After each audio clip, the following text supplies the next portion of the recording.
All right, we are live. So a little bit of a different video today. We're gonna be checking out some of these items that came in right here. I was actually opening up some items right now, and I'm like, you know what? Let's make a little video. And I'm also going to be checking out the standings, the baseball standings, in a little bit, giving my thoughts on the teams and how things may unfold the last month of baseball, man. So I got this Bowman First Mookie Betts card PSA 9, and man, as you guys saw from that last mail opening video, I was really into these Bowman First cards because they became all of a sudden very accessible, man. This is a card that I wanted to have for a while. Was finally able to purchase it. So pretty cool, man, for Mookie. Man, he had a pretty insane month of August, man. I think he hit over 450 in the month of August, 11 home runs, vaulted himself into the favorite, I want to say now, for the NL MVP. Mookie, man, is like probably 2 or 3 now in the league in OPS, man. So he's had a huge couple months now, massive August. And we're going to see, man, how these two players come down the stretch, right? Acuna, he also had a decent August, right? Not as hot as Mookie, man. I think, but Acuna did hit like 350, 359 in the month of August. He's maintained. And, he became that first player ever, man. 30 home runs, 60 stolen bases in baseball history. Is that going to be enough to crown him for MVP? Tough call, man, because he is now like fourth or fifth in OPS, man. I think even Freeman is above him and Matt Olson as well. Uh, it's just going to be on those baseball writers, man, right? Who's it going to be? I mean, both of these guys deserve it. And I guess this last month of baseball is going to dictate, man, who wins the MVP. So I want to say they're doing battle right now, the Dodgers and the Braves. And let me just check the score right here. It's 1-1 in the eighth inning, man. Oof. I watched the game yesterday, and I was kind of disappointed with Lance Lynn.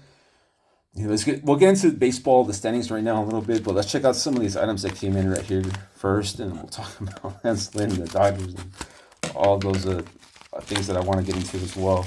So let's see what we have here. It's got a little crease going. I think the card is like right on the corner.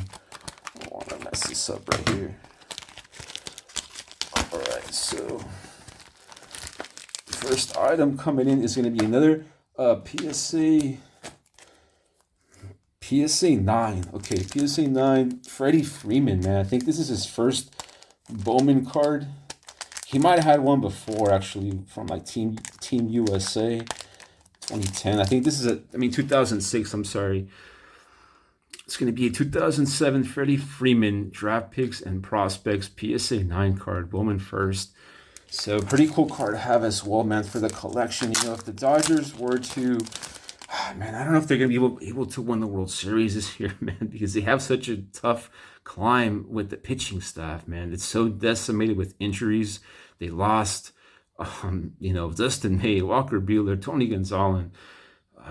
Tony Gonzalez had a pretty rough year. Could have been because he was injured. So, man, this offense is going to have to carry them, right? But some of these National League teams, top teams, also are kind of have question marks, man. Atlanta as well, right? Strider got kind of lit up in that fifth inning yesterday against LA. Strider has like a 3.50 ERA, so he's not like this crazy dominant pitcher. He gets a bunch of strikeouts, man, but he gives up runs, right? Man, Braves pitching staff also has question marks, but these two teams' offenses carry. And then you have other teams in the mix as well. Teams like Philly that could get hot and do it. But we'll talk about that a little bit, man. Pretty cool pickup, man. Honestly, right here with Freddie Freeman. Probably most likely a Hall of Famer, man, for sure. If he keeps up the stats and he keeps up his style of play, defense, strong. Gold Glover, right, first baseman, and these two dudes, man. If they're able to stay healthy, in the future, LA is going to be a contender for pretty much every single year because they do draft well and they develop pitchers. So and as well, they sign pitchers as well, right? I mean, in free agency, they could be, movers for this coming year. So pretty cool pickup, man. I like what I see here, man. definitely Hall of Fame candidates. These two dudes, more years, right? This guy's still starting off, man. But all these three dudes, man, could be in the Hall of Fame for sure. And let's keep going with this opening, man. Let's get a little crease going right here, and let's check it out. So next item coming in, there's some shipping information right here. I want to include that. But this is going to be a Corey Seager. I think this is a numbered card right here. Bowman's Best. I think this is a diamond refractor. Oof, don't call me. 2023. Actually, yeah, it is numbered card 299 for Seager. Pretty cool card, man. Honestly, for the collection. You know, the Rangers were a team that was looking very strong to come out of the American League this year. Eovaldi not been able to get healthy at all. And the offense, man, once they lost that rookie third baseman, Josh Jung, the offense really struggled, man. They don't have that much depth on that team. So when they lost that power hitting rookie, man, they've had a tough time. I think at one point, Texas lost like 7 games in a row. 4 wins in like 15 games, something like that, for the Rangers. All of a sudden, they're in third place, fighting with Toronto for that last wild card spot. Man, I don't expect them to do much. Maybe next year with DeGrom coming back and Eovaldi coming back, maybe they'll be able to do something. They have a pretty good lineup, man. So, you know, maybe next year for the Rangers. You know, I think this year there's some teams in the American League that have shown more consistency coming down the stretch and have improved as well. You know, teams like the Seattle Mariners, man. Seattle's looking very strong to come out of the American League with their pitching staff, the clutch hitting, man. And it's a very streaky team, that Seattle team, man. It's exactly what you need for a postseason push. But let's keep going with this opening, man. Let's keep going with this opening. Next item we have coming in is going to be from Minnesota. All right. Let's see what we have coming in from Minnesota. This is going to be in Ellie De La Cruz.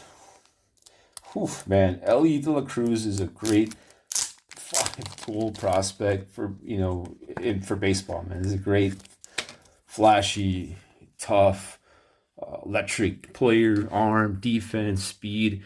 He has struggled, though, in the month of August, man. I think he hit like 190, 200. He has slowed down, man.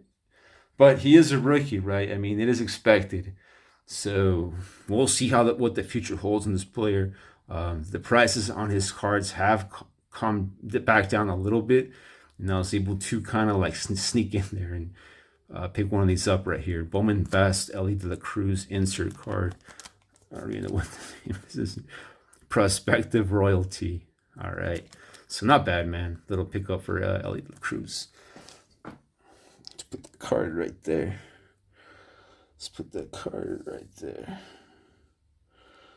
All right. So not bad, man. Not bad little pickup so far.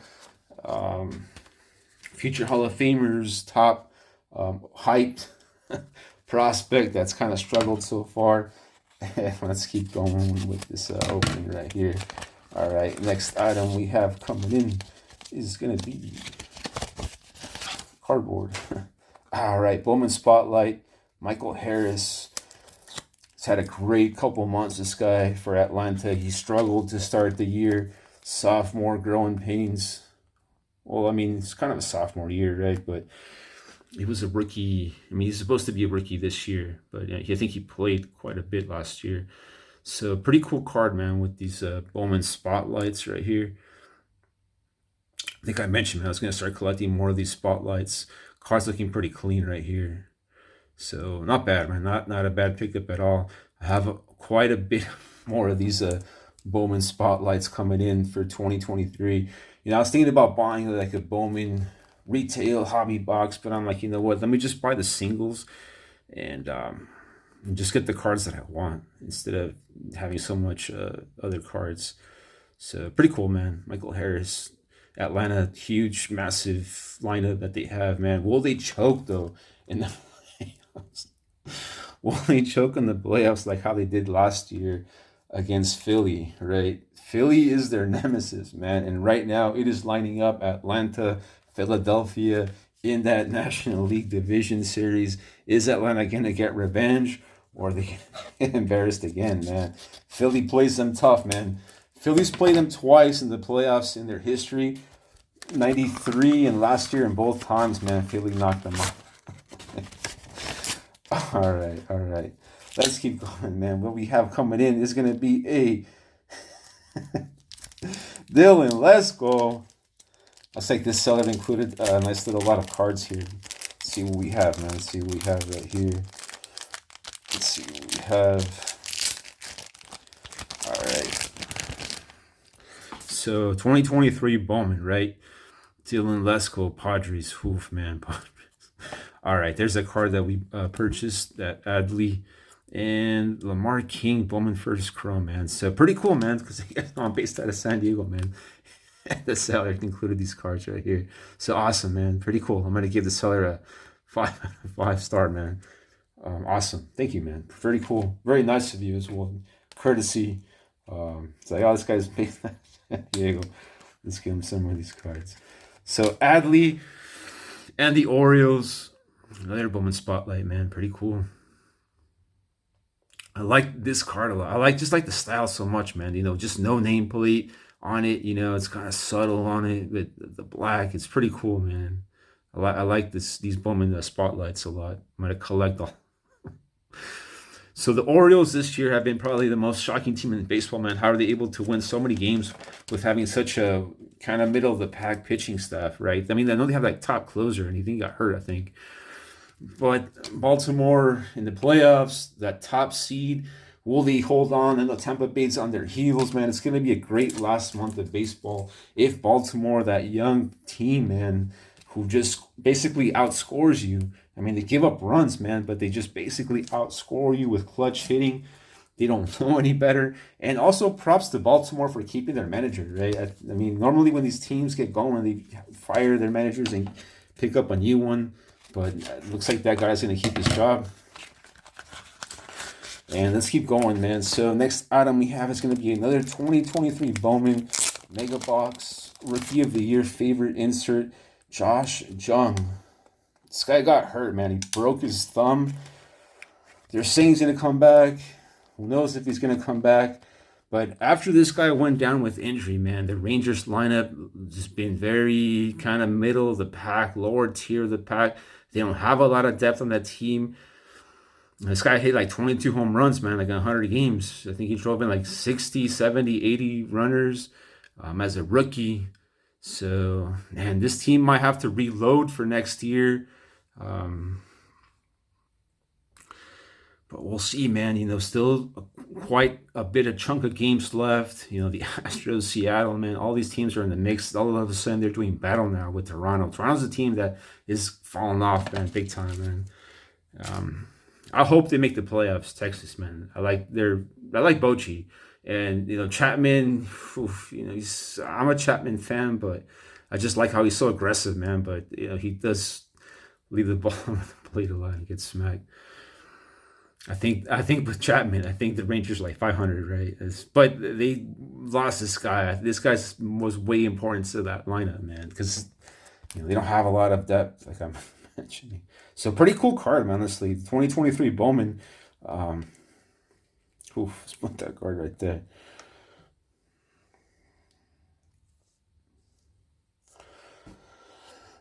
So pretty cool opening so far, man. Well, like I mentioned, 2023 Bowman is the theme right here, right? With the spotlights, Rookie of the Year favorite, and we have Bowman Best insert Dela Cruz with that. I think it's a diamond refractor with that Corey Seager.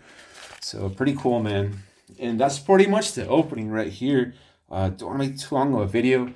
You know, I guess we can look at the standings. You know, I've kind of talked about it already, but let me just pull up the standings right here on the screen so you guys can check it out with me. Give me a quick sec here.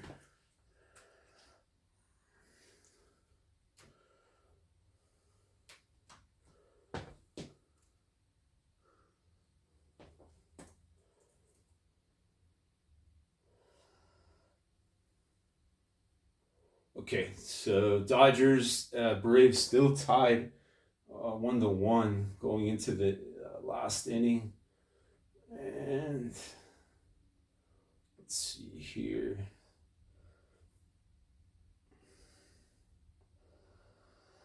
Okay, so right there on the screen should be the standings. Um, I guess first we can look at the league in terms of National League first. I'll just list like the top teams, and and then we'll look at it from like the wild card perspective and stuff like that. But right there is gonna be your top teams. Milwaukee, that 3 seed, right now with the Central. Obviously, man, they beat Philly 2 games, man, in Milwaukee. Philly is a team last year though that did not finish strong in the second half. I want to say Philly went like almost 500 to finish off the second half of the year last year when they went to the World Series. I think they went like 34-32. So as long as Philly gets in, man, they're gonna be a dangerous team. And Chicago, man, Chicago's pushing them right there for that wild card slot. Let's look at the wild card standings. Now saw those top teams. Let me pull up the wild card standings right here. So Chicago's about 2.5 games out on Philly for that top wild card slot. Ideally, Philly would like to face LA in the second round, meaning that Chicago will need to overtake them, and then Philly, San Francisco, the winner of however it would work out, they would face LA Dodgers in that second round, if I'm not mistaken. I think LA is a much better team to face in the second round than Atlanta, just because of the pitching staff and the Dodgers, man. It's going to be the team. Huge props to LA, man, to have so many wins with so many injuries to that pitching staff. But I want to make a video, and I'm going to look at it more in depth, and maybe in a couple of days, a week maybe, we'll look at the standings more in depth and series and matchups. And let's just look at the American League very quickly here that I have it pulled up. Let me put the American League standings. So these are just the top teams, right, in the American League with no divisions. Obviously, Baltimore, Tampa Bay, Seattle, huge push, man, to be that 3 seed, a game up on the Astros and the Rangers right there, man. So I guess the Rangers right now would still make the playoffs. Toronto would be that team that would not make the playoffs. It would be Minnesota. They would win the division, so they would have that 3 seed. It would be actually no. Let's see. It would be it would be Baltimore, Seattle, Minnesota, your divisional winners, and your wild cards would be Tampa Bay, Houston, Texas. So Toronto would be the team that would not make the postseason. And as the season ends, I think it might happen that way. Toronto's pitching staff, man, with Alek Manoah kind of falling off, they might not do it. Texas still has a bunch of depth, even though their pitching staff is not top tier with Evaldi being hurt, right? Seattle, for me, of all these teams right here on the screen, has the best pitching staff. They're young, though, right? That's the thing. Will they be able to have big postseason performances? Of these teams right here, man, that if you're asking for a World Series possible candidate, I mean, obviously it's going to be everyone's going to say Houston, but Houston's got injuries, man. They have guys that were there last year that were clutch in the playoffs, like Luis Garcia. He's not going to be there this time around. Verlander got lit up by the Yankees yesterday. He's hit and miss. Framber's been, a little bit down as well. Seattle, for me, man, is going to be that bandwagon type of team that could make a postseason push, kind of like Philly did last year. Could they face Atlanta, LA in the World Series? Very possible, man. I like that matchup. Either Seattle versus Atlanta, LA, and maybe like the Phillies as like an outside dog, get hot again in the playoffs, man. And because the Phillies have basically the same team, man. It's the same players, the same pitching staff. The coach, one more year of postseason experience. It's a very dangerous team in the playoffs. I don't think people are kind of realizing it with Philly because, LA and Atlanta have won so many ball games. Whew, but we're gonna find out, man. I'm gonna make a video coming back, maybe like a week or so. Looking more in depth at stats, numbers, teams, playoff stats, and I might have some guests on here as well. But that's pretty much the video, man. Just want to thank everyone for watching. Hope everyone has a great day today, and I'll talk to you guys later. Peace.